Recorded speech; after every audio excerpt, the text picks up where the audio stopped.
বৃহস্পতিবারের শিক্ষক দিবসে নিতুড়িয়ার অধীন Maithon steel and power limited কারখানার সিএসআর প্রকল্পের অধীনে এলাকা ঢাঙ্গাজোড়, সাঁওতাল মোটা এবং বড়া প্রাথমিক বিদ্যালয়ে 3টি বিদ্যালয়ে প্রায় 300 শিক্ষার্থীকে ব্যাগ, কলম এবং কপি দেওয়া হলো।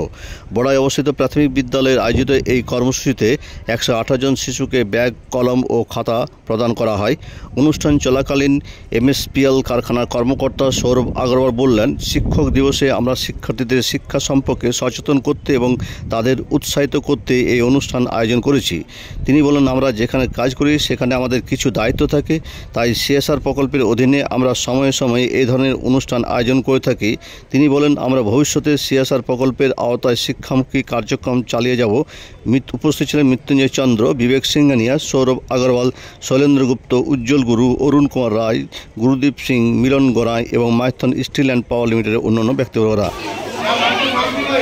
আজকের যে কর্মসূচি আমাদের মাইথন স্টিল প্ল্যান্ট থেকে টিচার্স ডে উপলক্ষে আমরা Gora primary school, Dhangajor primary school, Santal Mota primary school, এই 3টি স্কুলে ইপি টু 4 এই ছাত্রছাত্রীদের স্কুল ব্যাগ, খাতা, কলম এবং টিচার্স, ওই সংশ্লিষ্ট স্কুলের টিচার্সদেরকে সম্মানিত করছি কলম বা আদার্স দিয়ে, এবং আমাদের যারা রিপোর্টার এসছে তাদেরকেও আমরা সম্মান জানাই।